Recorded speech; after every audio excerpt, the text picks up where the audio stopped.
high-rate salvo burst. The 3 rounds, fired at a rate of 1,800 rounds per minute, are perceived by the shooter as 1 round.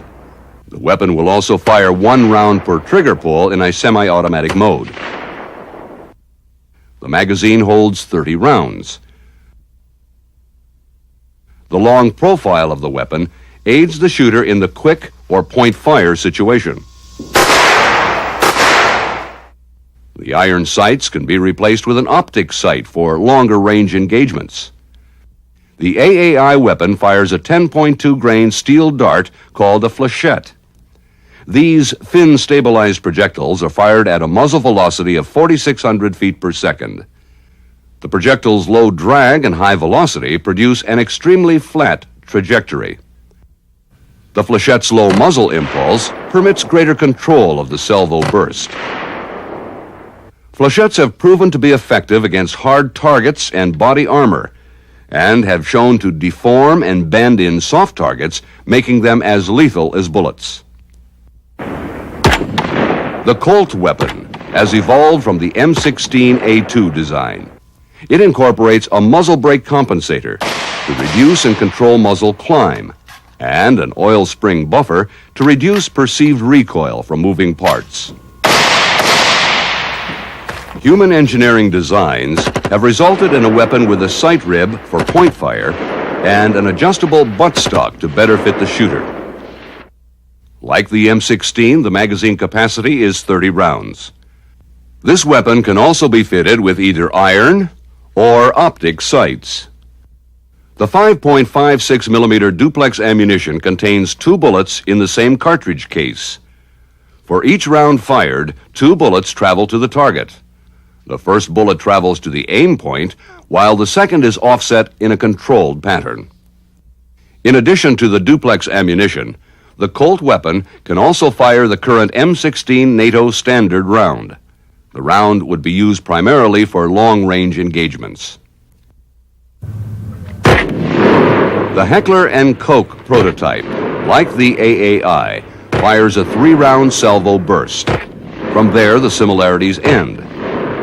H&K's bullpup design, so described because its working mechanism is housed in the stock, fires caseless ammunition.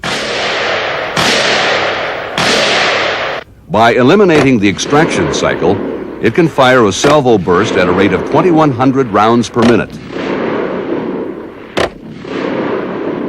The weapon also fires single shot or fully automatic at 400 rounds per minute. The mechanism consists of a rotating chamber and a recoiling system that delays the recoil until after the 3rd bullet has left the muzzle.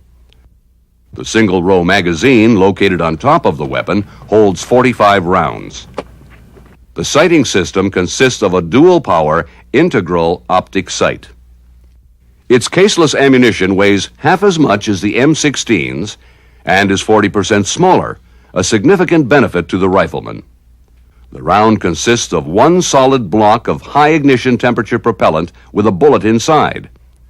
H&K's weapon and ammunition, with the exception of the optic sight, is identical to the G11 rifle being tested by the German government. The Steyr weapon, also a bullpup configuration, is the simplest design of all the prototypes. Its cylindrical plastic-cased flechette ammunition is fed in a straight line from the magazine into the chamber, which rises to the firing position.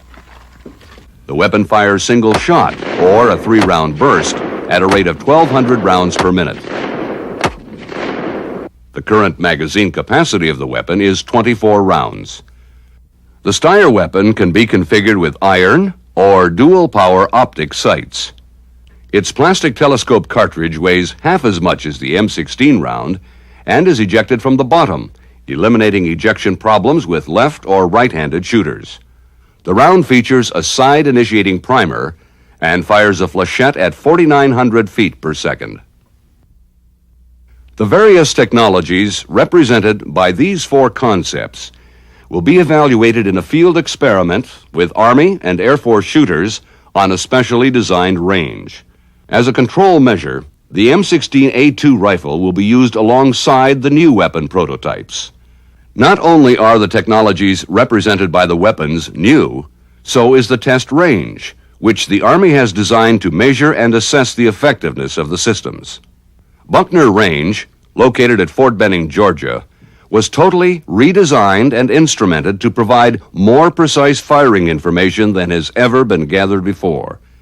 Run by a specially designed computer system, its two firing lanes, which can be run independently, can present pop-up and moving targets from ranges of 25 meters to 600 meters. The location and behavior of targets have been designed to replicate the large aiming errors experienced in combat. Using curved rods that sense the shock waves created by supersonic projectiles, the system will record where each round